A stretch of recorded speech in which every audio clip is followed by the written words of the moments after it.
Members, good afternoon. We have a quorum, and at this time, I call to order the meeting of the panel.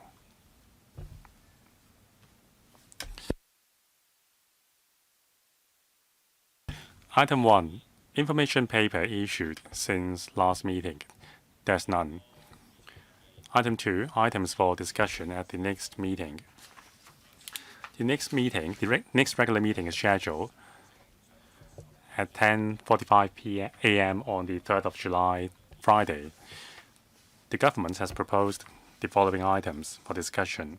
1. Promoting digital education in primary and secondary schools.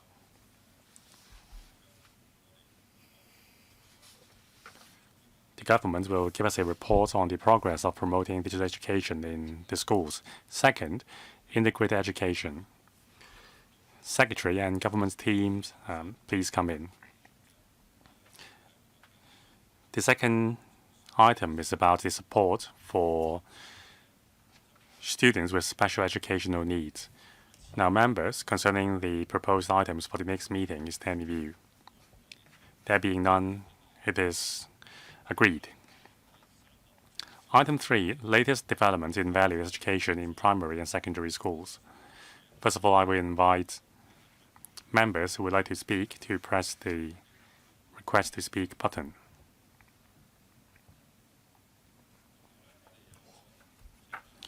Now I would like to invite Dr. Choi Yuk-lin, Secretary for Education, to briefly walk us through the paper. Dr. Choi, please. Thank you, Chairman. The Education Bureau attaches great value to value education. The core mission of education is cultivating values, nurturing people, and fostering students' proper values, as well as their Chinese cultural confidence to meet the changing needs in the new era. Now we are enhancing teachers' training, as well as organizing a series of activities, as well as promoting collaboration between home and school to enhance value education, to guide students to build proper values, including positive attitudes towards life and healthy lifestyle, and practicing more appropriate behavior, so as to make lawful, reasonable, and rational moral judgment and behavior in a constantly changing environment. In 2022, under the Curriculum Development Council, we have established the Standing Committee on Values Education. In 2021, we have published the pilot version of the Values Education Curriculum Framework, which provides a framework for value education curriculum for primary and secondary schools. Taking into account the diverse developments of the country, as well as social changes, technological advancements, as well as the progress of our economy, we have published an updated version to the Value Education Curriculum Framework. We have canvassed the views of stakeholders, as well as taking into account the updated curriculum of the primary and secondary schools. We have published the Value Education Curriculum Framework 2026 as a guiding document for implementation in the 2026-7 academic year. The strategic direction is creating a new landscape of cultivating values and nurturing people, and taking roots in Chinese culture, connecting with the world, and embracing the future. With a view to continuing to strengthen students' foundation in Chinese culture, guiding them to understand and practice the core values and spirit of Chinese culture, fostering a strong sense of national identity and proper values, and enable students to care for the overall well-being of society in our country, while broadening their international perspective in the face of an interconnected world. Now, there's also the curriculum also covers national education, civic education, law-abiding education, gender and sex education, as well as life education.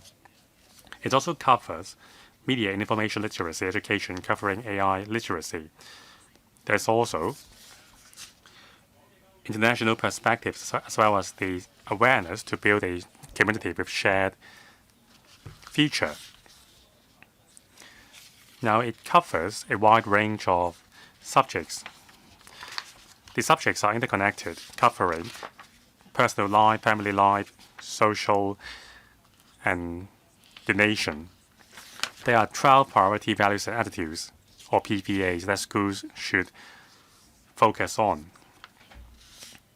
We also encourage schools to adopt an organic approach to mobilize the whole school to promote value education, as well as help students to internalize the proper values. Now, to enhance the professionality of teachers in value education, the Education Bureau supports schools to organize professional development courses. We also collaborate with schools and the academic bodies. We also provide professional school-based support services. And also, we have developed a wide range of teaching resources covering different needs of students. There are also teaching resources for different subjects, as well as multimodal media resources. Now, we have combined these resources with other resources provided by the government and uploaded them to our website for the use of schools. We also organize a wide range of activities and competitions for students to provide them with an opportunity to reflect themselves in real-life exemplars. There are also mainland exchange tours to help students enhance their sense of national identity and national pride. In fact, promoting value education requires the collaborative efforts of schools and families. Through a diverse approach, the Education Bureau has been promoting homeschool collaboration. We encourage parents to proactively understand the progress of implementation of value education in schools and actively participate in the activities so as to nurture proper values in their children. Now, to promote value education, we have to create a favorable environment and atmosphere for healthy growth of students. We have been working with different governmental departments as well as NGOs to provide support for schools. Now, since the launch of the pilot version of value education curriculum framework, the Education Bureau has been helping schools to promote value education, and there has been achievements delivered in terms of sense of national identity as well as patriotism. In the future, we'll continue to support schools to enhance media and IT literacy so as to contribute to the country's goal to build a leading country in the education and cultivating a new generation of innovation and technology talents. We will also nurture students with good character, a sense of responsibility and aspiration so that they can become the pillar of our country. Thank you. Thank you, Secretary. 14 members have pressed the button. They are Mr. Andrew Yao, Dennis Leung, Bill Tang, Lau Ka-keung, Chu Lap-wei, Wu Ying-peng, Professor William Wong, Moon Kit, Rock Chen, Alvin Lee, Ms. Vivian Kong, Professor Priscilla Leung, Mr. Alex Fan, Ms. Jeannie Man, and Dr. Ho Simon Lee. According to our usual practice, we will give each member 3 minutes. Mr. Andrew Yao. Thank you, Chairman. First of all, I recognize the Education Bureaus on establishing a value education framework. Now, according to Appendix 1, the framework encourages schools to enhance education on media and internet literacy, including AI literacy. Now, online cyberbullying is rampant, and AI has made it worse. Some people would use deepfake videos to engage in online bullying behaviors. So are there particular modules to help students to counter cyberbullying behaviors with the use of AI? Secretary. Thank you, Chairman. With the rapid developments of AI,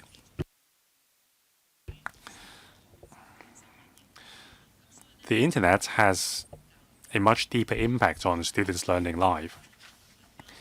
Our value education framework covers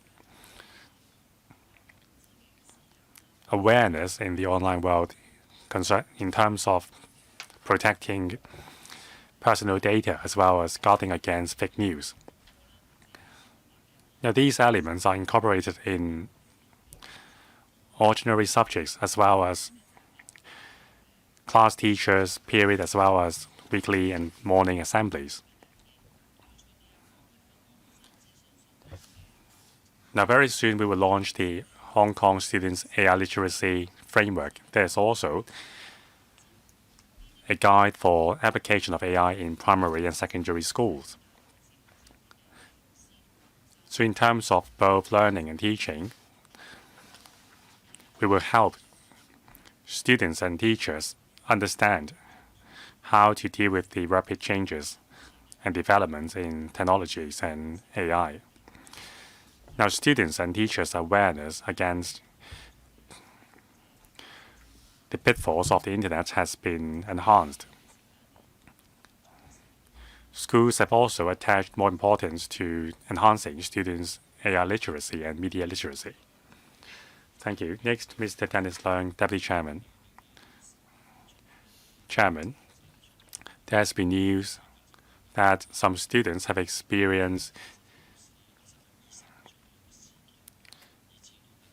exhibited deviated values. There has been an incident involving a medical intern. There are also news showing that teachers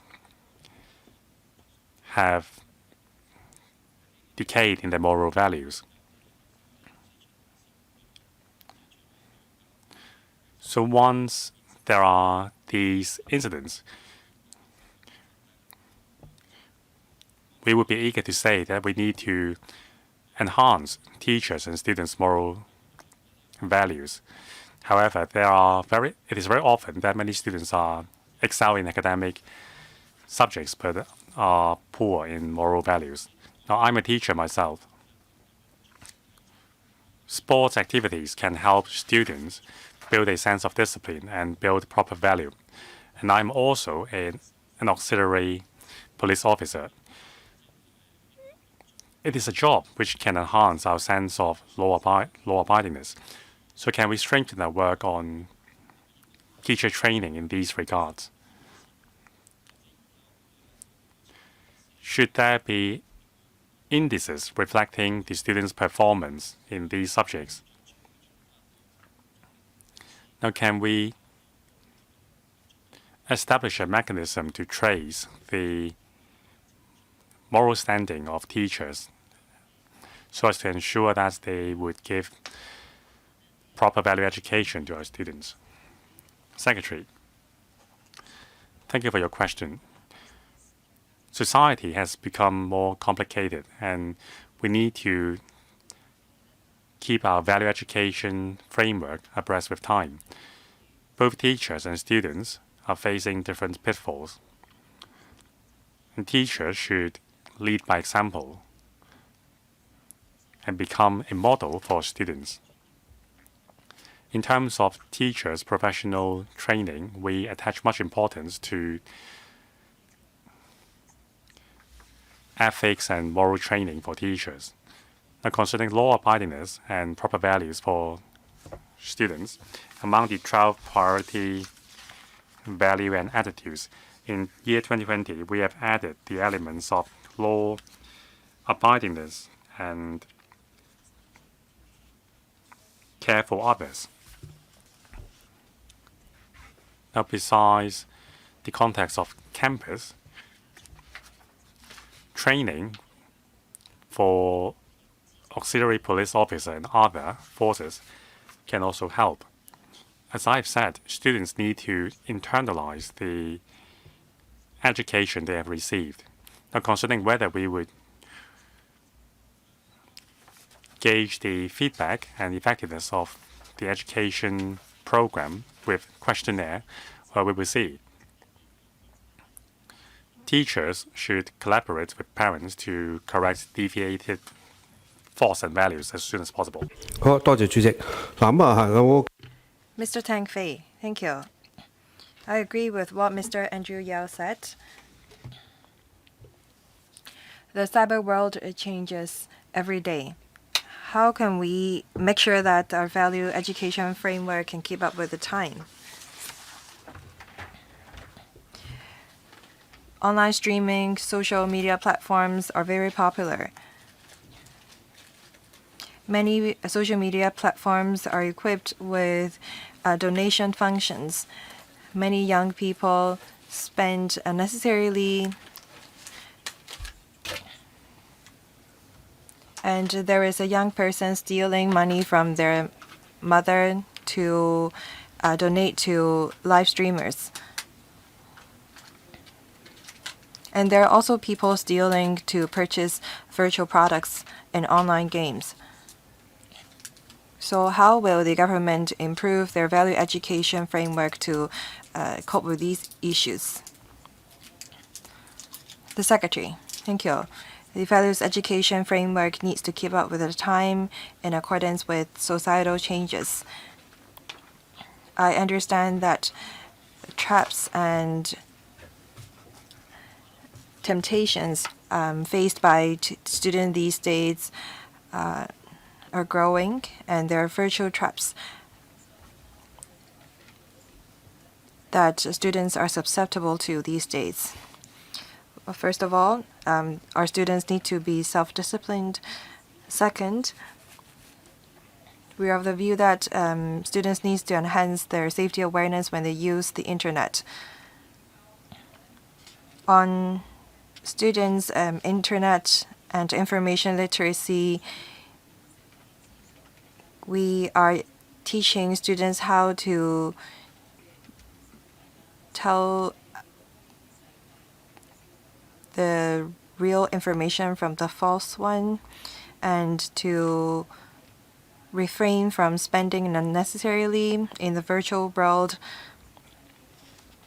We ask them to manage their time well, to use internet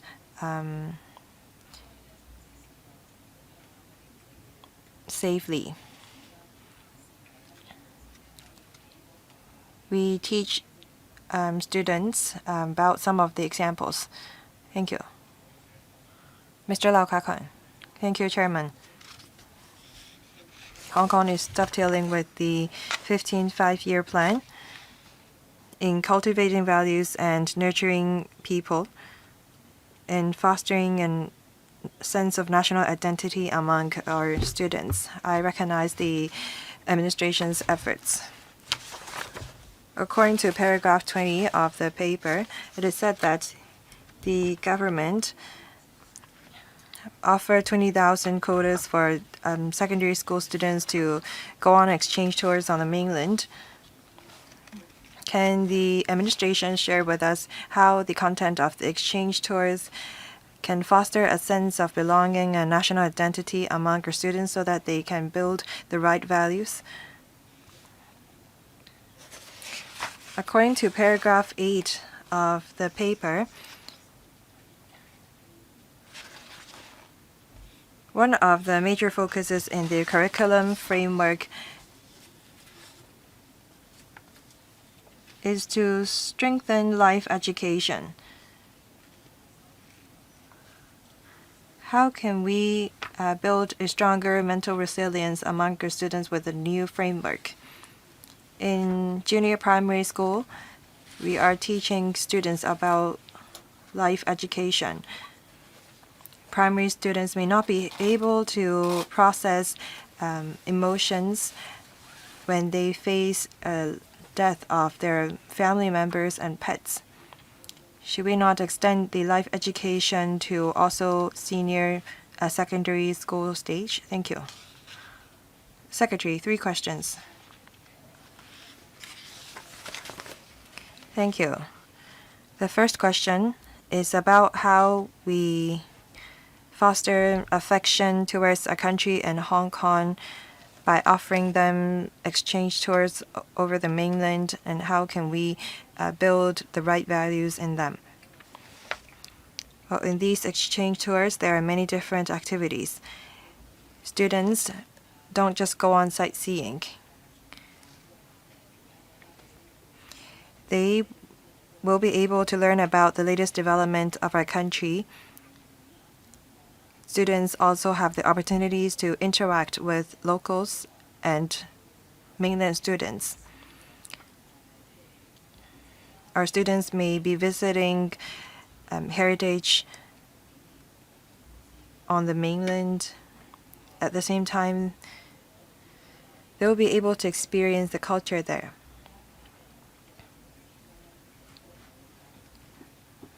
Through interacting with mainland locals, students were able to learn about how young people grew up on the mainland. And this is how they can learn about their root, the history, culture, geography of their own country. Through this, we can strengthen their sense of national identity. Second, the member asked how we can strengthen life education to enhance the mental resilience of our students. In the values education framework, we attach a lot of importance to teaching students about the value of life.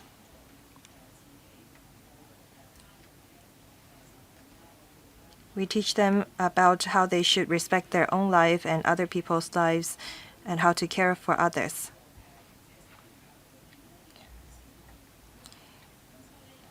We understand that we need to nurture students from a young age. In the humanities subject, science subject, ethics, religious studies subjects, we teach about life and death.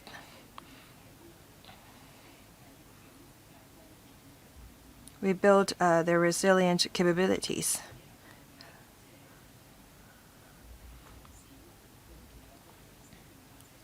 This is how we try to teach students about the values of life since they were young.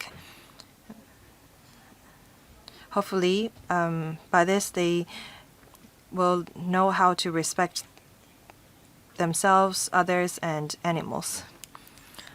Mr. Chiu Kap Wei, thank you. The DAB has always supported the promotion of values education. The curriculum framework sets the overarching direction of taking root in the Chinese culture, connecting with the world, and embracing the future. I fully support that. I have a few questions. Now, on life education, I wonder what courses the Bureau offer teachers for professional development so that teachers know about the content of life education framework. And I wonder if the bureaus have any measures to support teachers because they are stressed too. Apart from traditional ethics and life education, I'm also concerned about cyber ethics. People are using artificial intelligence. How can we make sure that students will not use AI to commit crimes? How can we teach them to make good use of AI to assist in their learning? The Secretary said that they have guidelines on information literacy. I'd like to know more about the content of it. Secretary, thank you. First, the question is about professional development of teachers and how we support them on life education. As we promote life education, as mentioned, apart from having guidelines and curriculum framework, we also care about the capabilities of our teachers. We have seminars, talks, professional development programs on life education as well. We also have tools for teachers to use. Apart from that, we also have website to assist teachers in teaching. Regarding the mental health of our teachers, we have a sunshine hotline for them under the 4R Mental Health Charter.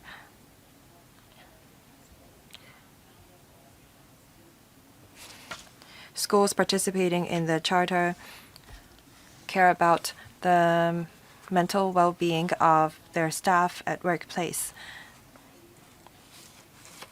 Second, on values and ethics education in primary and secondary school, and how we apply artificial intelligence. Well, there are 4 different learning stages from primary and secondary schools. The content of the framework cover usage of internet, respect of privacy, cautious use of internet, law abidingness, respect for intellectual property, verification, so on and so forth.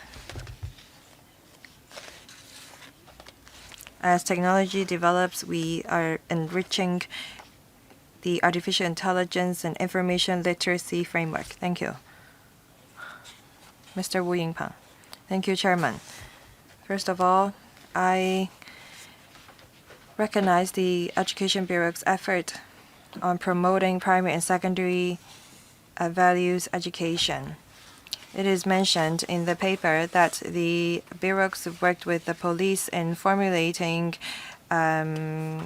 strategies on combating fraud and cyber crimes.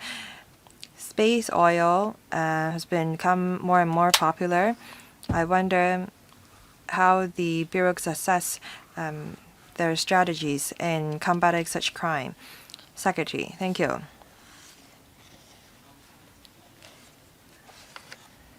Apart from classroom teaching, we are working with many different departments, including law enforcement agencies, the narcotics bureaus, the police, in combating fraud and deception, as well as anti-drug education. We want to build in our students the correct values and the proactive attitudes towards life. We cannot only just rely on school. Apart from cross-departmental collaboration, we also need the participation of many different stakeholders that include our parents and professionals in different fields. Thank you. Professor William Wong. Thank you. I have 3 questions. First, teachers play a very important role in promoting values education. In the primary and secondary school AI framework published by the Ministry of Education in 2025 states that teachers have an important role to play when students use artificial intelligence, and they also set out the points to note. I wonder if the bureaus will formulate a parental guide on artificial intelligence as well, so that they teach their children how to use AI safely and efficiently. My second question. In today's AI era, I wonder how the Bureau will make sure that young people recognize the values of humans. This is to make sure that they will not be replaced by artificial intelligence in the future. I think that creativity, like writing, is particularly important. If students are not good at creating,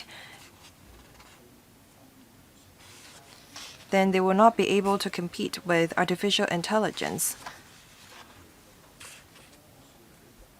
This is not ideal for our development. Thank you. Thank you. Secretary, 3 questions. On the first question, with the development of AI, how are we preparing parents for that?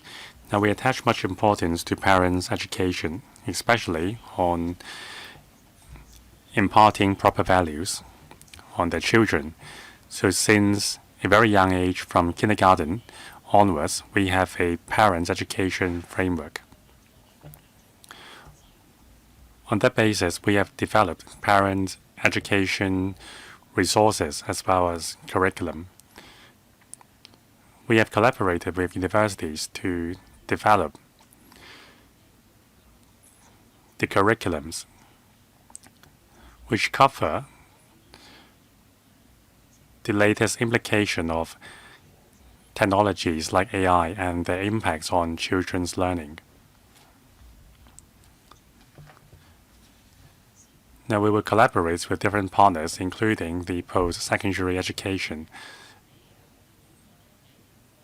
sector, as well as parent education organizations, to strengthen our efforts on how we can recognize the value of human inputs. Now, it's always says that the most important thing we can learn in school is interpersonal skills. So the interaction with real human beings in schools cannot be replaced with AI. So both the teachers and students should participate in school activities with their whole heart, and then they can feel their importance and their values to their community. Now, about nurturing creativity. Now, with the advent of the AI era, there are many studies on whether human would be replaced by AI. There are talks that we should input all the documents and papers before 1930s to see where the trend will go. Now, in terms of breakthroughs and also frontier technologies, AI may still be lagging behind human beings because human beings can learn from our past, but we attach much importance to creativity. Mr. Ng-Woon-Kit, thank you, Chairman. I applaud the Education Bureau's efforts on value education. Now, the participation of parents is crucial. So can the Education Bureau collaborate with the business sector and community organizations to launch a parents-friendly workplace policy so that parents may take leave to attend school activities with their children? Now, sometimes schools have organized a lot of activities, but parents are unable to attend them because of work. Now, the paper mentioned that the Education Bureau would understand the developments of students in terms of moral and ethics through school inspections and school visits. However, it's rather difficult to quantify the progress made. So besides the above-mentioned assessment methods, will the Education Bureau commission studies to more scientifically assess the long-term effectiveness of the policies? Secretary. Now, the first question is whether we will encourage parents-friendly workplace policy. As I've mentioned, the participation of different stakeholders, as well as, in particular, parents, is crucial. So we will encourage parents to attend activities held in schools and by the Education Bureau. Of course, we do encourage employers to put in place parents and family-friendly policies. Now, many schools would host parent education activities at night or during weekends, so parents should do their best to attend these activities. Now, concerning tracing the progress of value education, so there is both quantifying and qualifying assessments. We conduct these assessments on a regular basis, but we still want to give immediate feedback to students. Now, if teachers can identify positive changes in students and give them immediate recognition, that would reinforce the positive values. If there are deviated behaviors, we would remind the students immediately and prevent the situation from worsening. So that's very important to That's very important in building positive values as well.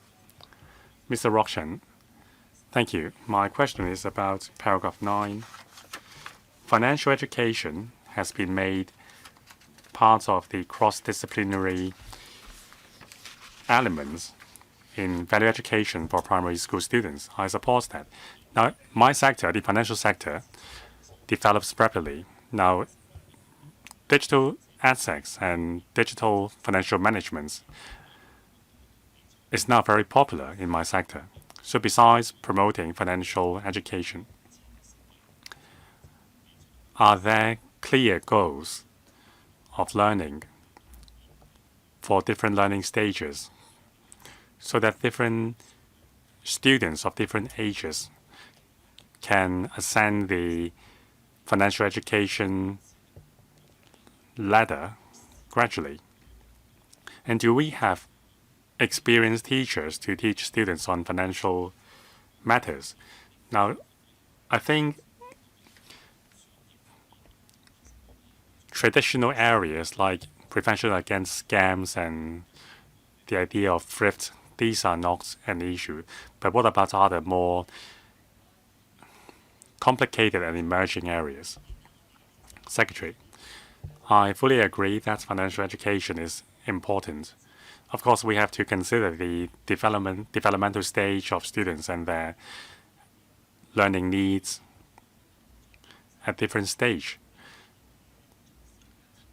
So at the foundational level, we attach importance to teaching students to use their money wisely and be thrifts. In other words, the traditional values. And also, we would help young students to understand the value of money and the concept of money. At the secondary level, we have a BAFS subject, that is business and accounting and financial subject, to teach students on the relevant matters. The teachers would be qualified to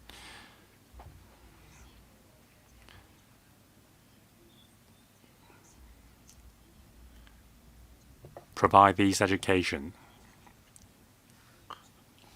Mr. Alvin Lee. Thank you, Chairman. Value education for primary and secondary schools is very important. I recognize the efforts made by the Education Bureau.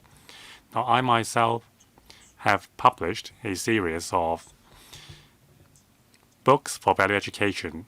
Now, my think tank has also worked with the Policy Research Institute to conduct a research on value education. I would like to share two of my observations. Now, from this study, in this study, we have made reference to the practice in schools in mainland.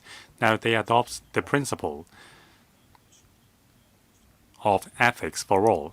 That is, all teachers must receive ethical and moral education, especially class teachers, because they are the models for the classes. Now, concerning the roles played by class teachers, are we utilizing their potential in full? Now, in the mainland, there is a tiered model of training. Now, senior school teachers would be the backbone, and the class teachers would be the executives, and other teachers would form a support network. So that's the whole school approach for moral education. Now, in the research, teachers mentioned the biggest hurdle is time. 80% of teachers consider the time to be too tight for moral education or value education, and they lack time to talk to students. Now, if you are asking teachers to teach AI literacy, then will it make the teacher's job even more heavy? Will it deprive them of the time to interact with students? Secretary, a lot of questions.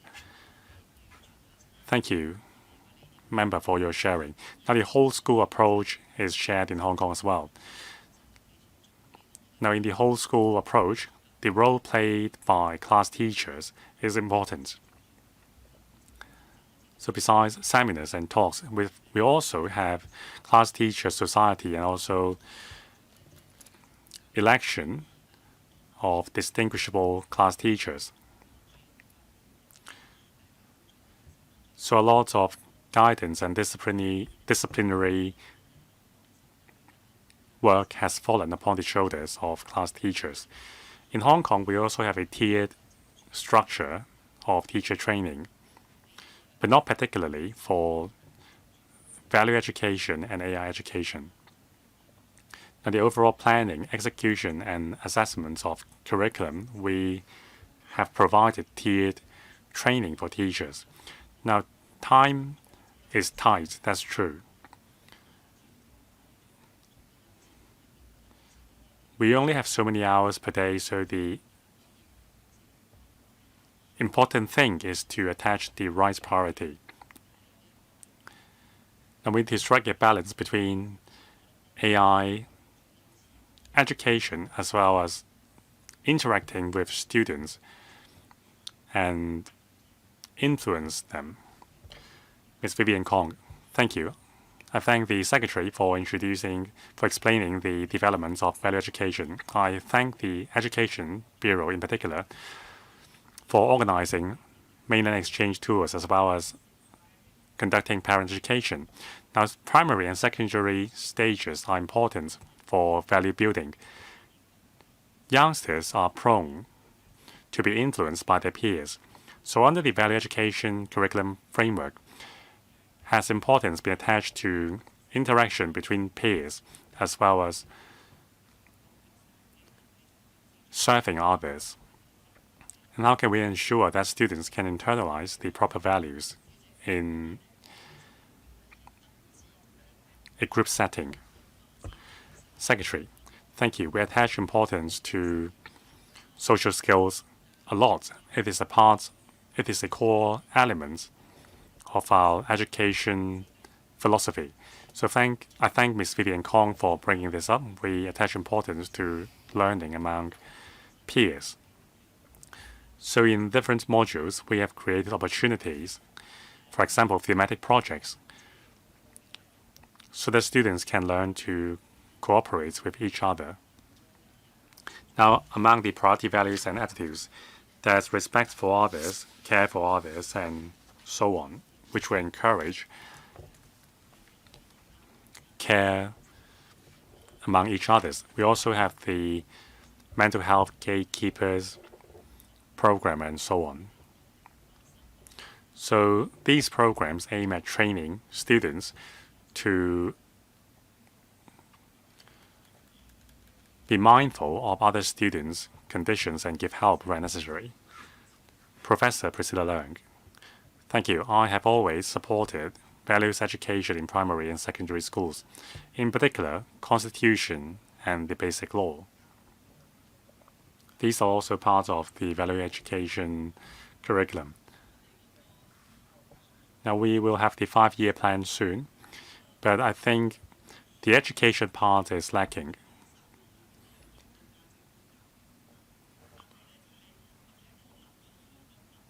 Now, about the study in Hong Kong brand and study tool in Hong Kong brand, these are placed under the chapter of INT. Now, the 5-year plan will promote Hong Kong's strength with 5 top-ranking universities in Hong Kong. However, in terms of humanities subjects, according to a survey, we have been delegated by 4 ranks. So this is an alarm. So I would like to include humanities subjects in the value education curriculum. Now, I went to Shanghai with the Secretary. In Shanghai, there is a one-stop system of education. Now, science subjects would include economy and other science subjects, but they also attach equal importance to arts subjects. So we need to emphasize the importance of arts subjects since a young age. Otherwise, when AI has fully replaced teachers, there will be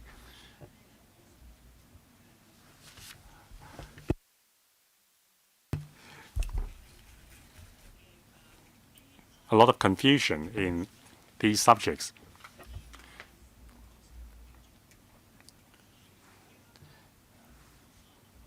Now, under the advent of AI, I think we should attach more focus to humanities subjects and art subjects so as to take back the initiative from AI.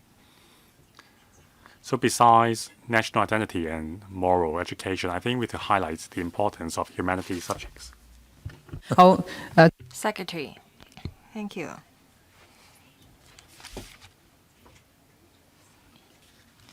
We attach a lot of importance to humanities subjects. Many scholars commented on how much humanities elements there are in 3 out of our 4 core subjects in our DSE. 75% of our DSE core subjects are about humanities. At the university level, as we dovetail with the strategies to promote our country through science and education, we have been stepping up our efforts in promoting INT.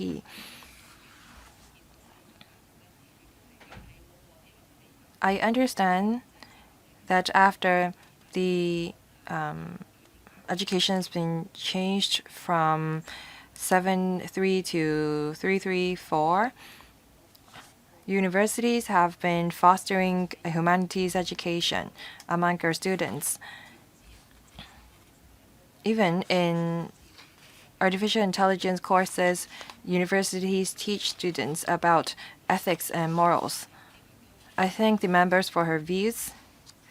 Thank you. Thank you, Secretary. Mr. Alex Fan, please. Thank you, Chairman.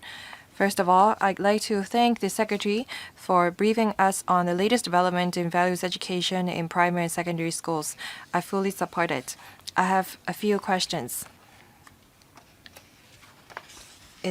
As mentioned in the paper, values education used to cover only 5 subjects. Now it covers 12 subjects,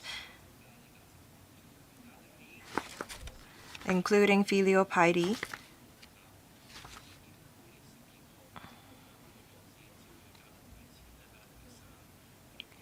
if schools need to cover all 12 subjects,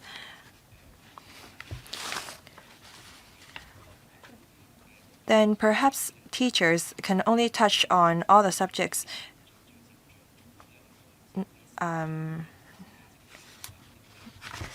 lightly. So we are sacrificing the depth for the sake of being broad enough. According to paragraph 12, it is said that we have to protect students from cyberbullying, but we are seeing more and more cases of cyberbullying on the internet. Sexual harassment sometimes is involved. The papers does not really touch on cyberbullying and the measures against it. When students are being cyberbullied online, they need more than information literacy. They need to learn about skills on how to protect themselves. They need to know how they can seek help, and we need to enhance the emergency handling mechanism among schools. I wonder if the Education Bureau will ask all schools to establish a clear mechanism to handle cyberbullying and include such an element into our core subjects so that students know how to protect themselves and seek help. Secretary, values education is not an individual subject. We don't have a designated classroom hours for it. Values education is a part of all subjects. Take perseverance as an example. It can be a theme in a subject. It can be a theme of a weekly assembly, morning assembly. It can be a learning model. Schools have the flexibility to choose among the 12 priority values and attitudes and incorporate them into their activities. Some schools may have one theme per month. Some schools have one theme per year. Across the span of 6 years, schools can cover all these 12 PVAs to enhance values education. Second, do you have any guidelines for school on cyberbullying? On physical bullying and cyberbullying, we have clear guidelines and instructions for schools.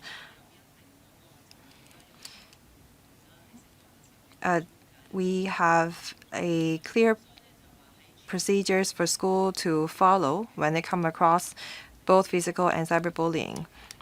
On prevention of bullying, regardless of whether it happen online or at school, we do have a education package. We teach students on how to protect themselves. We also ask them not to be a bystander or the bully. Thank you. Thank you, Secretary. Ms. Jeannie Mann. Thank you, Chairman. First of all, I support the Education Bureau's efforts on values education. Now, I'd like to ask about education on Chinese culture.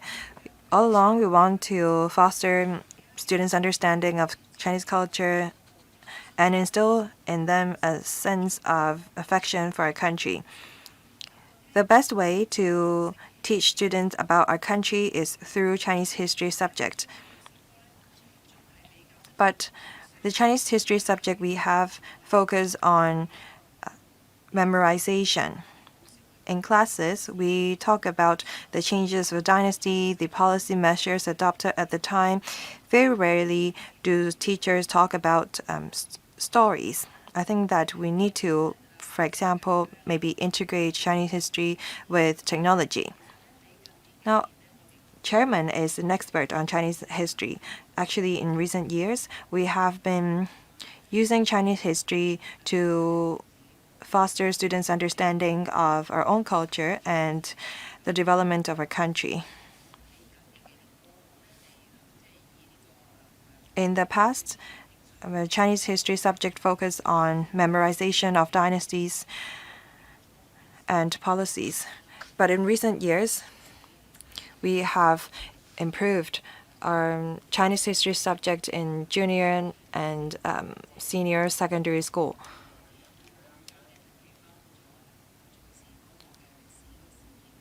We are trying to now focus on teaching students about personalities and events to enhance students' interest in learning about our own history.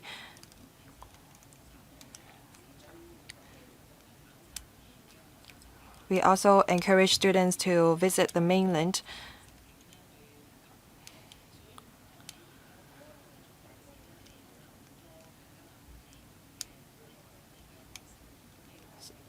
There are many different ways for now students to learn about our history. We spare no effort to make our subject more interesting. Ms. Nixie Lam, thank you. Now, on curriculum framework, I think that the government need to step up on certain areas, say, for example, health education and sex education. I've put in an oral question about it. The EOC conducted a study which found that in a school year, schools only spend less than 5 hours on sex education and they focus on the physical aspect. I wonder if the Education Bureau has set a minimum recommended classroom hours on sex education to make sure that schools don't just teach about the physical aspects in sex education. We need to teach students about how they should respect all genders, how they can protect themselves. Secretary, regarding the 5-hour result of the EOC study, I wonder what their methodology of study was. Sex education and life education and health education are not just about the physical aspects of both genders. We have been trying to foster the right attitudes and values.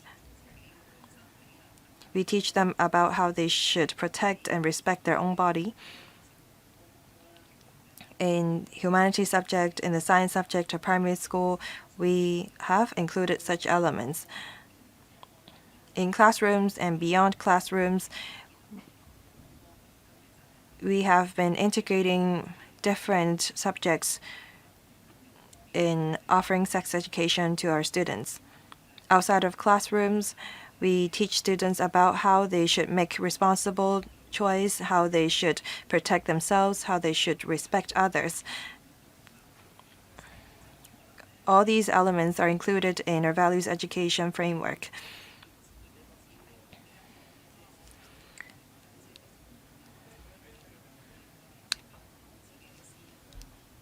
When we teach students about how they should protect their privacy, how they should protect their own body, these are also sex education.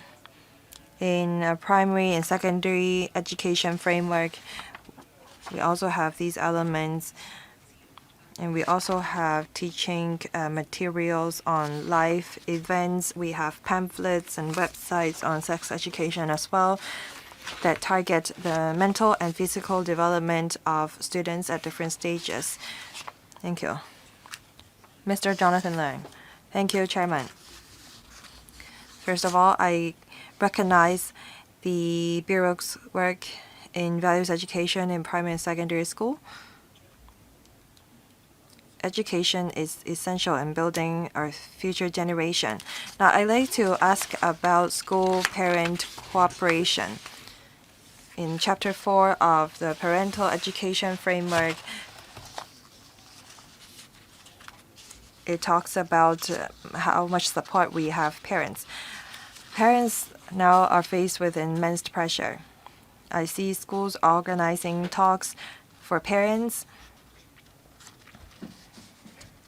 and these talks usually comprises experts giving talks in assembly hall. Parents lack personal time.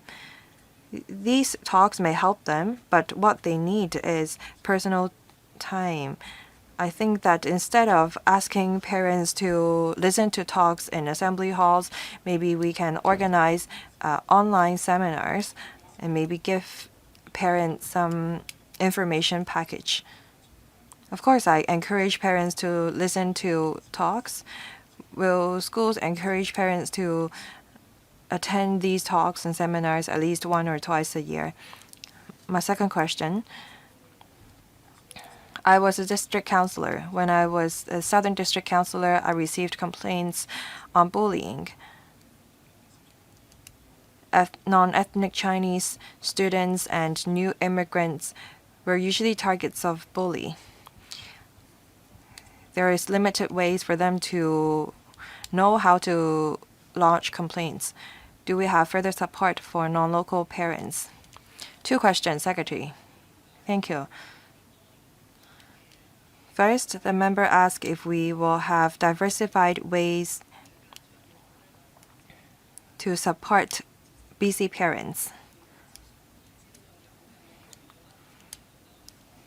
Apart from organizing voluntary activities, talks, we have film appreciation sessions, we have animations, posters.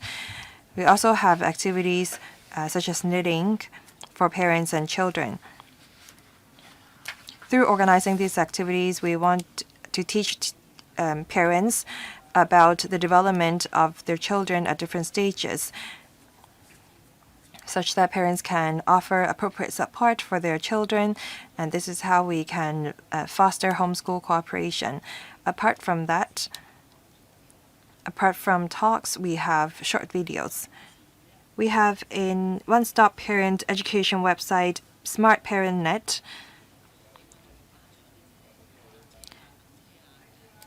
When parents are waiting for buses, when they're taking public transport, they can watch videos on the website to learn about parental skills and learn about how they can, for example, process their stress. For new immigrant and non-ethnic Chinese students and their parents, we have been working with different departments on improving parental education. For parents of non-ethnic Chinese students, they may not speak Cantonese. Schools hire teaching assistants that speak their language to support these parents. For new immigrants, for new arrival students and their parents, as well as non-ethnic Chinese students, we have additional resources for schools to organize dedicated activities for them. Thank you. Next, Dr. Hui Simon Lee. Thank you, Chairman. I declare interest.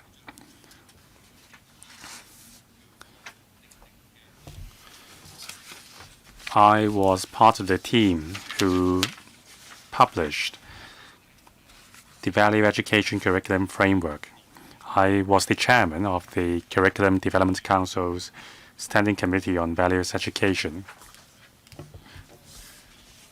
So this framework is the fruit of all the members of the Standing Committee as well as the Education Bureau. The Education Bureau has put in a lot of heart into the framework, so I thank the Education Bureau. The purpose of values education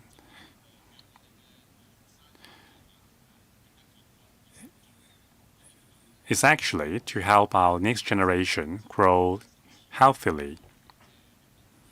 Now, from different perspectives, we would like to provide a guide for their future life.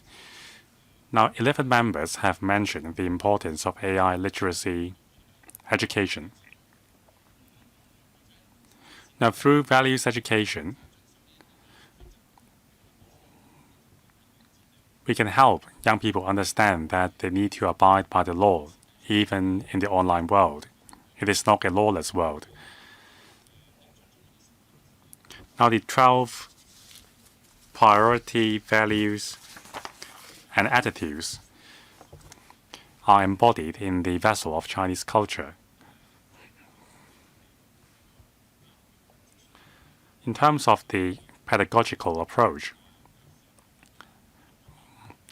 we have conducted a lot of workshops and experience sharing sessions for teachers.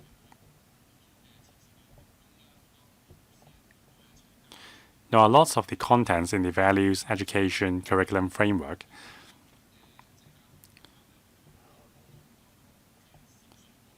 has been developed together with the help of frontline teachers. Now, the online version of the framework has received regular updates. It allows schools to apply the principles in accordance with their unique context, and also the context can respond to the changing needs of society, for example, financial education. It is also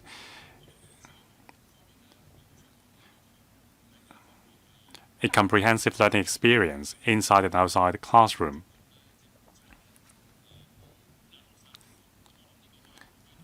Now, we are encouraging students to embrace positive values rather than force them to embrace it through examination.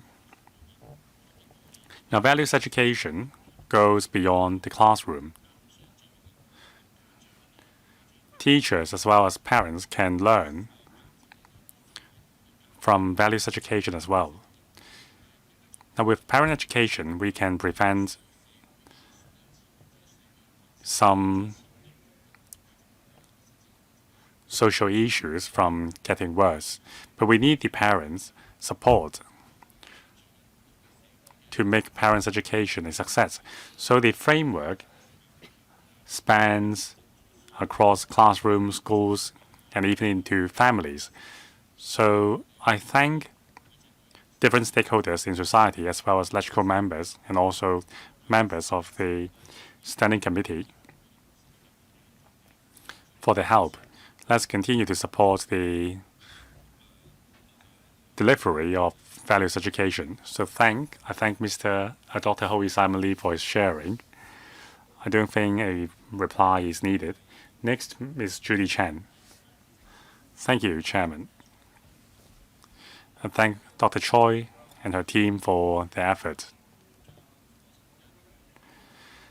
Now we have the Values Education Curriculum Framework 2026 version. The contents are rich, but it takes everyone's efforts to implement the framework. Now teachers, parents, as well as community stakeholders should all chip in the process. So I'm concerned how the framework can be implemented.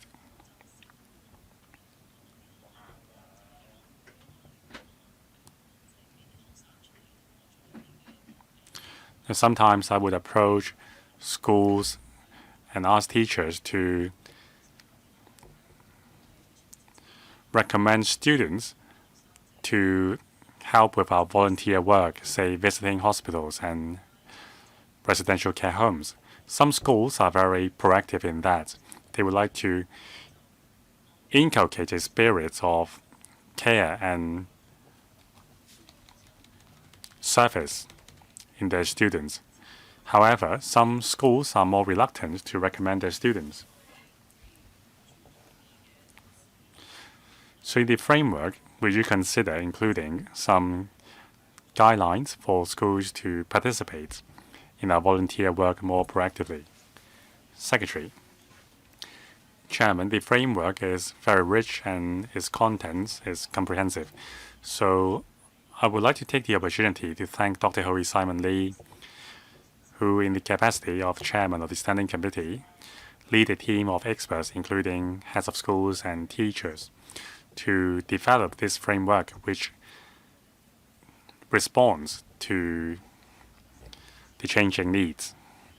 Now, concerning Ms. Judy Chan's question on the implementation of the framework, it is true that there are different school-based contexts to consider in implementing the framework. So firstly, we allow schools flexibility in applying the framework. Now, concerning the gaps,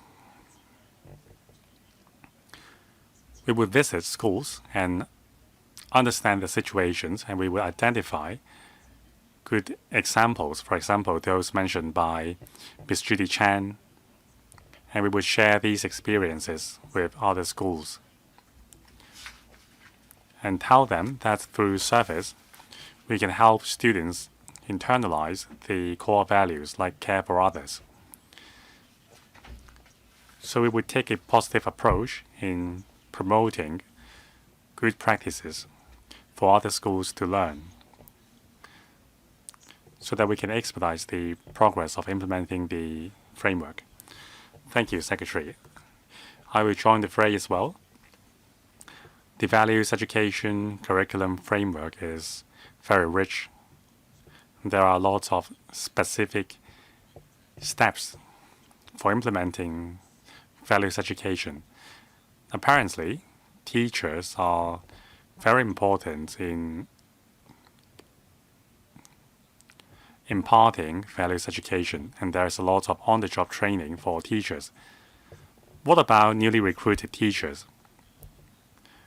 Are there any guidelines for schools to assess whether a candidate will be capable of imparting values education In other words, how can we prevent black sheep from entering the teaching force?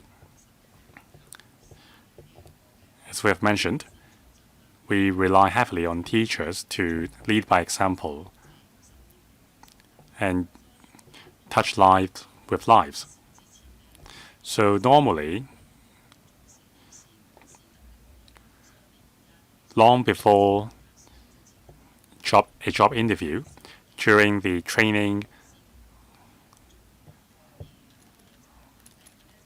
of teachers, we would already be focusing on ethics and morals. Different schools have different standards for selecting schools. Now, besides the core values, different schools have their different tenets as well as missions embraced by their school sponsoring bodies. Now, many of our schools' tenets are heavily inspired by the Chinese culture.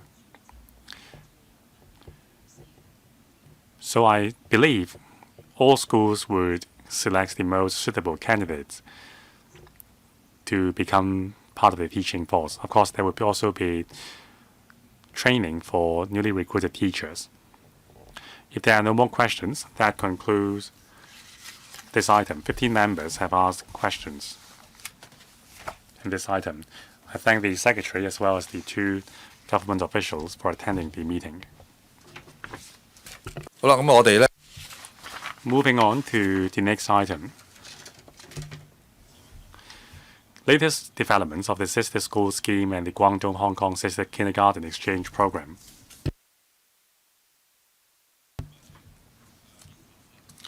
Members who would like to speak, you may now press the button.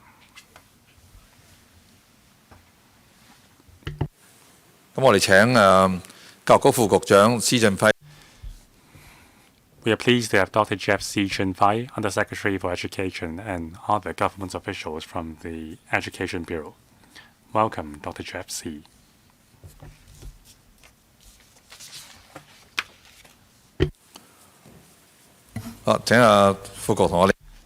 Undersecretary, please walk us through the paper. Chairman, the Education Bureau has been actively promoting diverse interaction between our schools and schools in the mainland. That includes Sister School Scheme as well as the Guangdong-Hong Sister Kindergarten Exchange Program, so as to achieve complementarity. We seek to enhance high-quality developments of the teaching force on both sides and deepen our relationship. Now, since 2004, we have started the Sister School Scheme, which provides a professional platform for professional interflows and cooperation. At present, the number of sister schools, there are sister schools in various provinces in the country. As of April 2026, there are 976 local publicly funded schools which have formed sister school pairs with their mainland counterparts. Among them, there were 1,849 Guangdong-Hong sister school pairs, as well as 2,198 sister school pairs involving other provinces, accounting for half of the overall total. Now, we provide financial and professional support for local schools which seeks to form pairs with sister schools in the mainland. We also support their interactive activities. Now, the Live-Wide Learning and Sister School grants allow schools to flexibly deploy the resources within its ambits to plan the Live-Wide Learning and Sister School exchange activities in a holistic manner to achieve synergy. And also, we have been providing professional support through different approaches. That includes launching the Sister School Scheme website to systematically consolidate the information. And we also organize sharing sessions of different themes annually and share good practices. We have been organizing joint sister school exchange activities to promote collaboration. We have been conducting school visits to gain an understanding of the implementation of the sister school exchanges in schools and offer advice.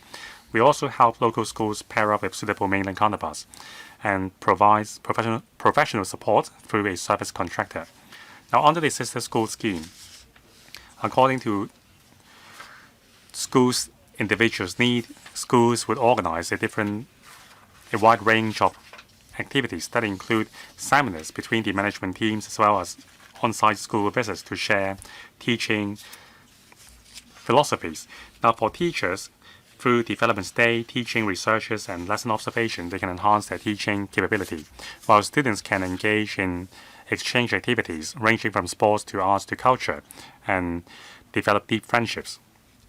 Now, technology advancement has also moved the exchanges online and make the exchange more flexible. There are also extended exchanges, which strengthens the relationship between sister schools.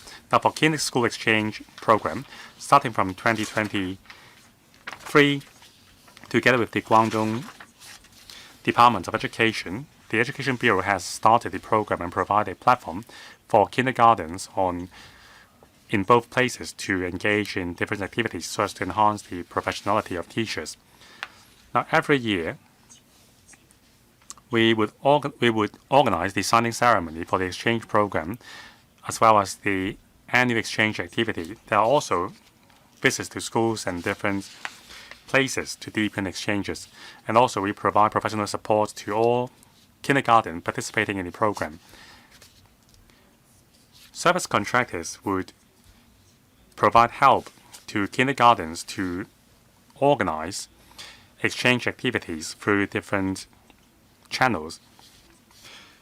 Now, kindergarten can make use of the professional capacity enhancement grant as well as other financial schemes to organize exchange activities. Now, 3 years on, the number of beneficiary kindergartens has exceeded 300. The kindergarten on the mainland side covers cities in Guangdong, Jiangsu, and Sichuan, and so on. Now, according to the data, among the kindergarten participating in the program, more than 90% indicated that they would maintain or strengthen exchange with their sister schools. And also, with accumulation of experience, more and more schools are capable of forming partnership with kindergartens in the mainland.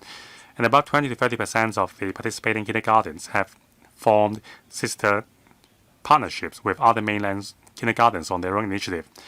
40% even went beyond the Guangdong province to establish sisterhood with other kindergartens in other provinces. Now, we will invite participating kindergartens to share the good experiences as well as establish learning circles to deepen the relationship. Now, in the future, we will continue to gather feedback through different channels so as to gain an understanding of the implementation progress of the sister school scheme. We will also share good practices and promote more in-depth exchanges to benefit more teachers and students. That concludes my briefing. I welcome questions. Thank you. Thank you, Undersecretary. There are 6 members who pressed the button. I'll read out their names. Mr. Dennis Leung, Deputy Chairman, Mr. Ng Wen-kit, Mr. Ken Wong, Mr. Jonathan Leung, Mr. Tang Fei, and Mr. Alex Fan. Each member of 3 minutes. Mr. Dennis Leung, thank you.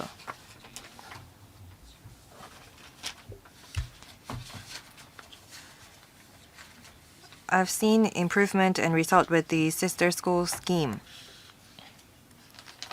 Under the scheme, teachers can enhance their professionalism, students can learn more about the Chinese culture and development of our country. In the past, some schools focus on the number of sister schools they have. In other words, they tend to focus on quantity instead of quality.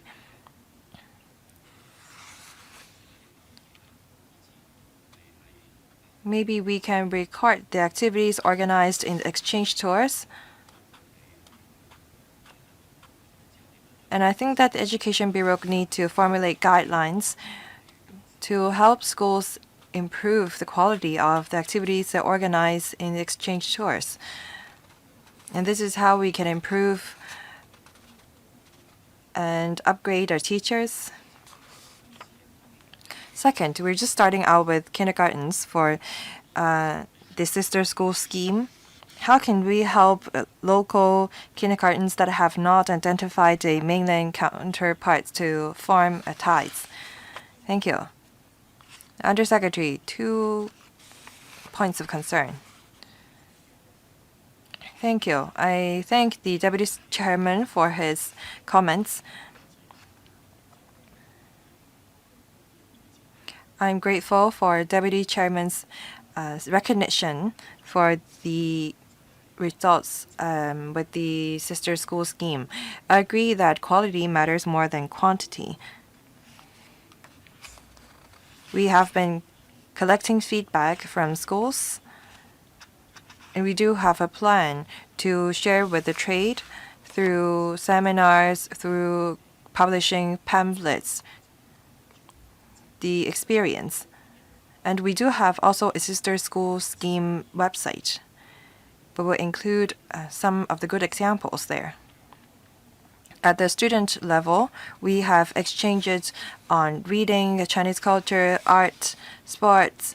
We also have exchanges on school administration at the management level. Teachers also share among their peers on the mainland. We will try to encourage sharing on these matters at the trade. We are also promoting digital education under the sister school schemes. Our country has much experience to share with us. Second, now on kindergarten, we're in fact just starting out. 60% of kindergartens either have participated in their schools or formed a tie with their counterparts on the mainland on their own volition.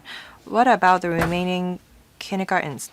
Through our contractors, we have been offering professional support to kindergartens. These consultants help local kindergartens make referrals so that they can form a tie with mainland kindergartens. And I believe that in time we'll cover more kindergartens. Mr. Ng Moon-kit, thank you. I appreciate the Education Bureau's work on the sister school scheme.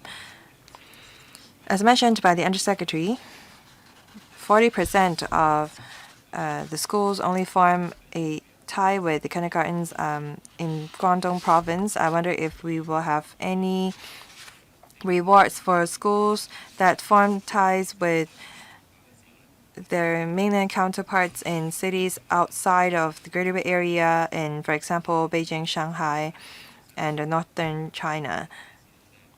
Maybe we can give these schools additional transport support or subsidy. This is how we can broaden our students' perspective. Second, we also have to foster students' sense of national identity.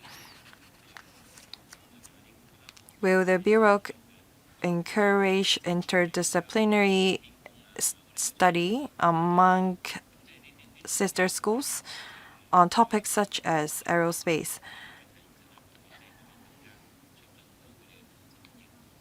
This kind of research study will enhance students' sense of national identity. Undersecretary, thank you. I thank Mr. Wu for his suggestions. I believe that these suggestions are interrelated. First of all,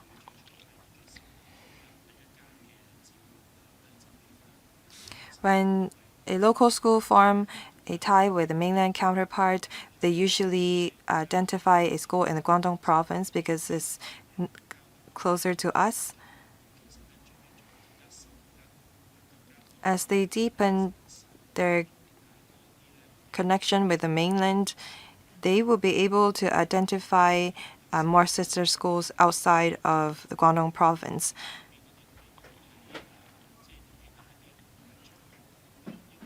For secondary school students, well, thanks to the chairman, they are able to take part in mainland exchange tours because of the CNS subject. After visiting different provinces and municipalities, teachers formed a closer ties to schools at those provinces. Some of the students, after visiting their sister schools on the mainland, they have a greater sense of national identity. And sometimes teachers, after visiting mainland schools with their students, they form a tie with them under the sister school scheme. Now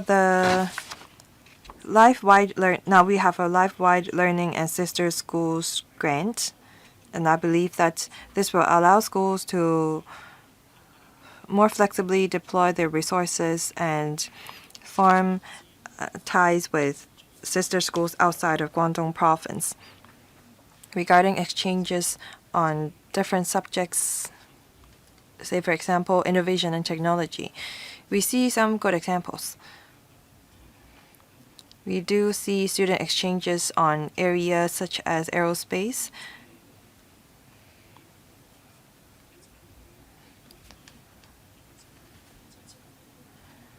There are sister schools in Hong Kong and mainland visiting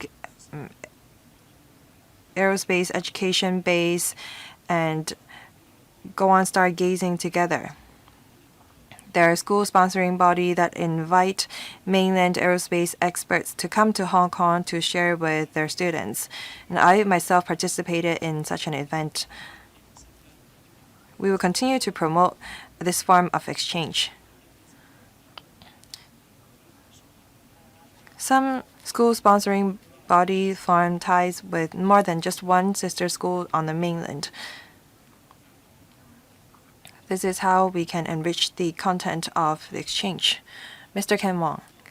Thank you, Chairman. First of all, I have to declare interest.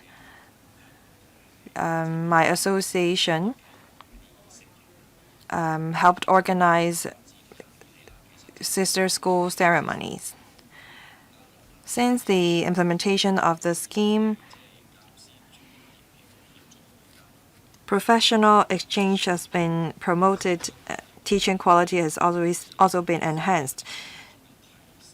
Through the scheme, we can broaden students' perspective. We can enhance students' sense of national identity. On enhancing the depth and breadth of the sister school scheme, I have a few comments. It is mentioned in the paper that there are some 976 locally publicly funded schools that have formed 4,000 sister school pairs. Some schools have formed ties with over 10 sister schools on the mainland.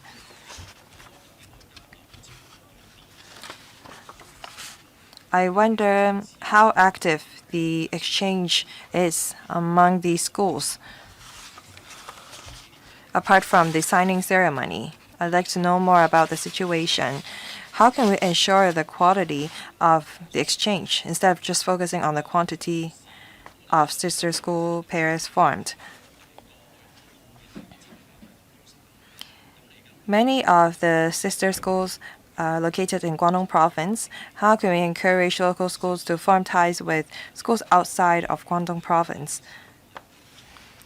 I understand that many Hong Kong schools are interested in forming ties with those outside of Guangdong province. My last question.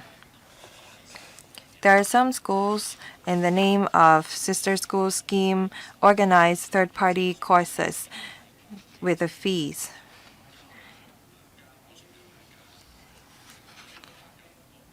The community question about the transparency of the scheme. Should we not enhance monitoring? I wonder how the Education Bureau will prevent abuse of resources. The Undersecretary, thank you. Thank you for the 3 questions.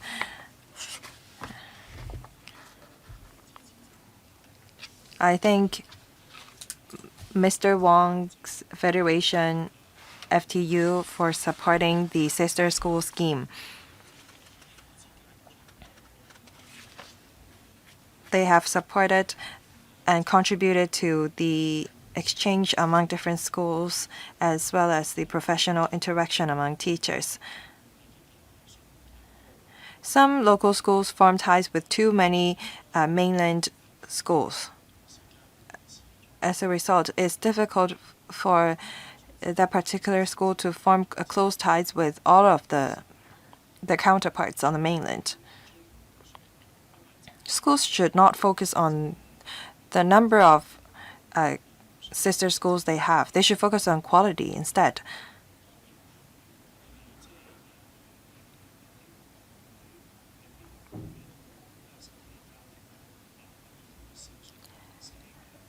And I understand that some activities or exchanges are organized online, and sometimes school form learning circles online with multiple schools.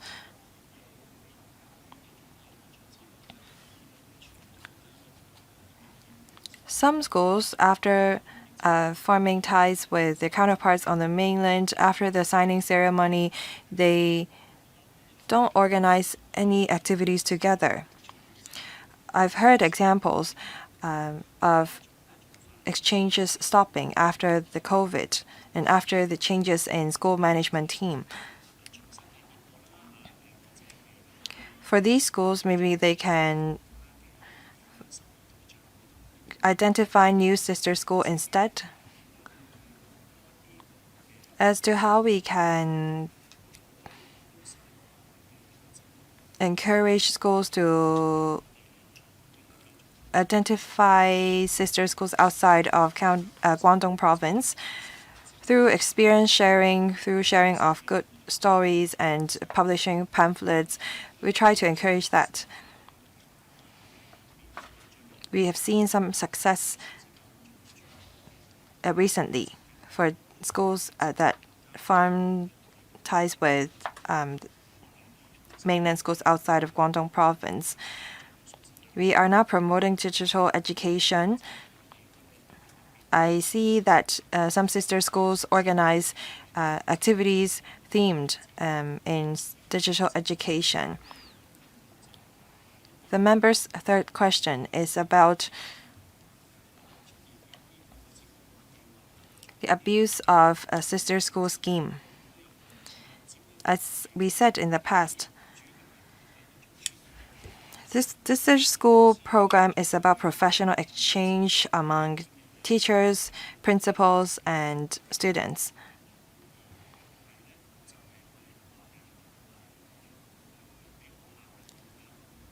The scheme is not a platform for schools to commit contraventions or roll out courses together.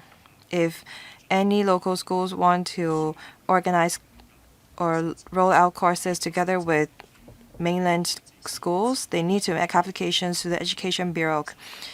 Without the approval from the Education Bureau, no local schools can organize programs together with any third party. Professional exchange itself is okay. Local teachers can share with mainland counterparts on how they can enhance the efficiency of teaching.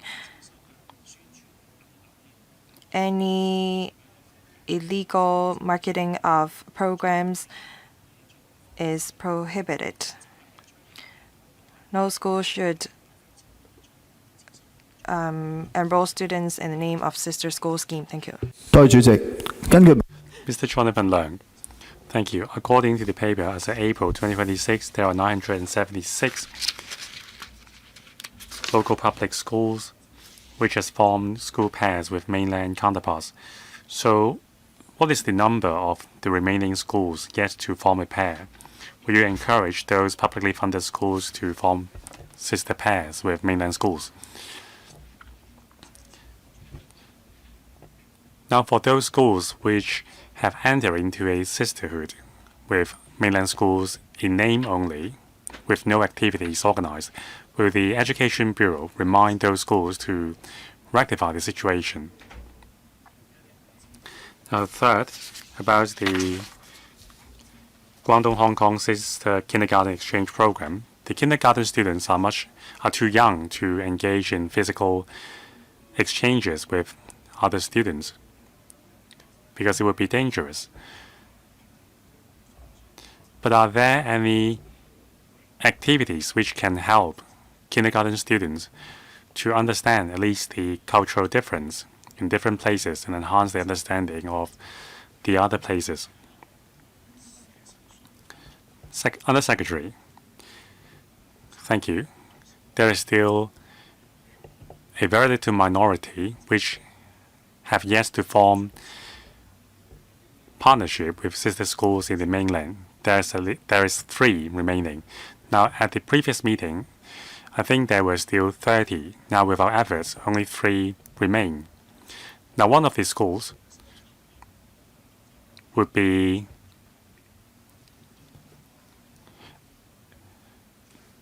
integrated with another school and will cease operation then.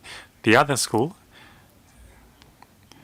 is a special school in a hospital. So according to our understanding, they do not wish to form sister pairs with other schools in the mainland yet. Now, for the remaining one, we are still following up on the case. Now, second question concerning some schools which has formed pairs with a large number of sister schools. Now, we would look at whether there are concrete exchange activities held. Now, applicants for the subsidy must submit a report to the Education Bureau. We would monitor whether some schools have not been in contact or exchange with their sister school in the mainland. Now, actually, there are lots of different forms of exchange. Besides physical exchange or school visits, we also accept management exchanges or even online exchanges. Now, if the school fails to do even these, then we would encourage the school to withdraw from the scheme. Now, according to some schools, they have not received a response from their sister school in the mainland. But that's fine. We encourage those schools to form bonds with other schools. Now, concerning the third question on the Guangdong-Hong Kong Sister Kindergarten Exchange Program, at this stage, it is mainly focused on professional exchange between kindergarten teachers. Kindergarten pupils are too young to visit the counterparts in the mainland for exchange activities. So in order to allow kindergarten pupils to understand the differences in culture in schools, we can have other activities. In fact, under the Sister Kindergarten Exchange Program, there are themes including strengthening the understanding on Chinese culture. The main purpose of this scheme, however, is to enhance the support for kindergarten teachers by sharing good experiences. We can enhance the capacity of kindergarten teachers to educate pupils on Chinese culture. Thank you. Next, Mr. Bill Tang. Thank you, Chairman. Now, I would like to make a suggestion. 2 weeks ago, I was part of the study group to Hangzhou with the Secretary to learn about the operation of the school system. I really learned a lot. Now, the sister school scheme is really flexible. Schools can design their own exchange programs with their sister schools. Now, we are attaching much focus on digital education, and we will have the digital education policy blueprint soon. So can we provide more incentives for schools? Maybe even use dedicated grants to encourage sister schools to engage in more exchanges in terms of digital education. Undersecretary. Thank you, Chairman. I also thank Mr. Tang for his suggestion. It is a suggestion worth exploring in depth. I fully agree that we should adopt digital education as a theme of our sister school projects. Now, since we already have a well-built platform,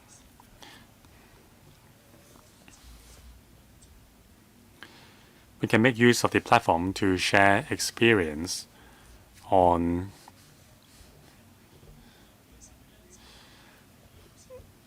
a topic of the season. Now, I remember last year, one of the themes was the Asian Games or the National Games, co-hosted by the three places. Now, there were a lot of sister school exchanges themed upon the National Games. There were a lot of proposals on that. So that's a good entry point for sister school exchange activities. In the meantime, digital education is definitely a popular topic. Now, Mr. Tang mentioned about the Hangzhou exchange tour.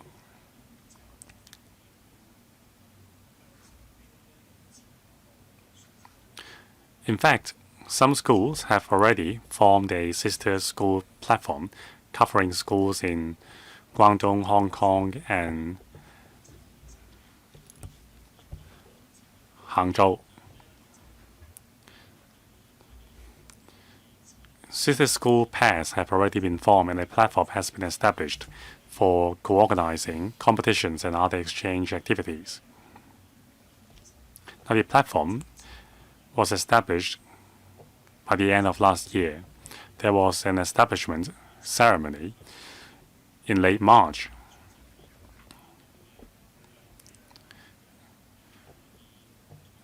So we look forward to promoting more exchanges on digital education through these activities. Thank you. Next, Professor Alex Fan. Thank you, Chairman. Now, the sister school scheme has been useful for the education sector to integrate into the National Development Blueprint. It is very meaningful, and I thank the Education Bureau for that. About the Guangdong-Hong Kong Sister Kindergarten Exchange Program, paragraphs 13 and 14, the Education Bureau provides professional capacity enhancement grant and an enhanced grant for the kindergarten teachers. Now, the number of kindergartens in Hong Kong has dropped below 1,000. There are fewer and fewer kindergarten students. Those kindergartens participating in your program are at real risk of closure. So for kindergartens whose number of pupils has dropped to a dangerous level, or those kindergartens which have not organized exchange activities for a long period of time, what would you do about the grant? Now, according to the paragraph, 90% of the exchange program participants are happy with the program. Now, of course, the questionnaire reflects the subjective feelings of teachers, but not the objective effectiveness on the program on enhancing the teaching profession. Now, given our tight fiscal position, would the Education Bureau require kindergartens to provide more quantifiable data. For example, real changes in the delivery of lessons and also other quantifiable indices to prove that the money is well spent.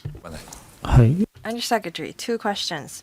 Thank you, Chairman. Thank you, Mr. Fan, for the 2 questions. Your first question is about the professional subsidy for teachers under the kindergarten scheme.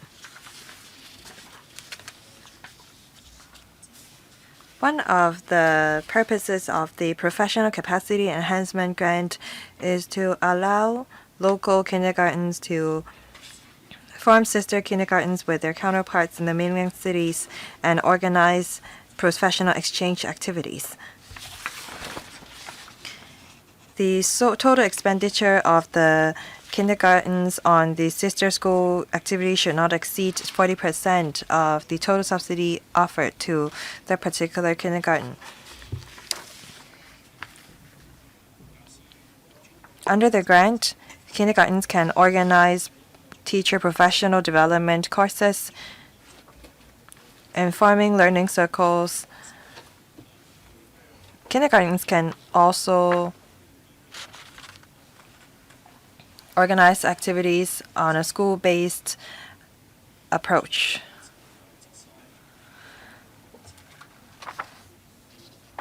For kindergartens that have not joined the sister school scheme, they can still make use of the Professional Capacity Enhancement Grant. For kindergartens that are about to cease operation or have decided to cease operation, we are going to collect the balance of the grant from them. So please rest assured.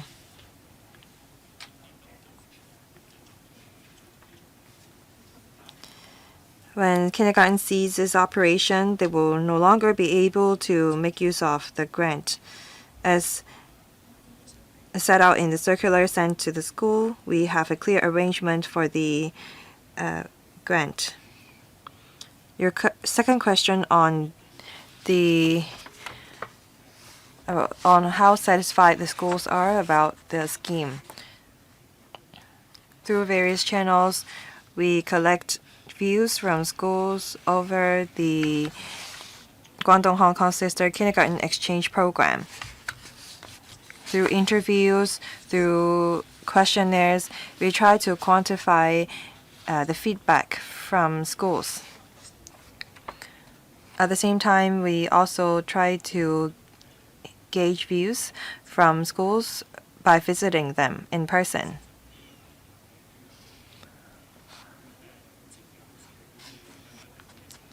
As I said in my opening remarks, schools are in general happy about the exchange program.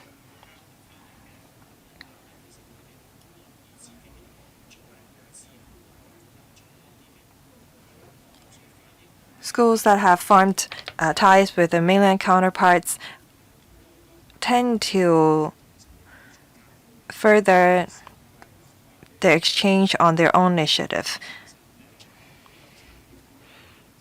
I participated and I led visits of kindergarten teachers to Jiangmen. We visited the number 1 kindergarten in Jiangmen. That school promoted digital education. And they try to encourage kindergarten students to learn through play. They also analyze the number of hours students spent on different games through artificial intelligence. And I think that we can learn from them. So overall speaking, we are of the view that the trade welcomed the scheme. We will continue to promote it, and we will collect views from schools to improve the sister school scheme. Thank you. Thank you, Undersecretary. Does any other member wish to speak on this item? If not, I thank the Undersecretary and the team from the Education Bureau for their sharing. Next item, any other business? If there's no AOB, meeting adjourned. Thank you.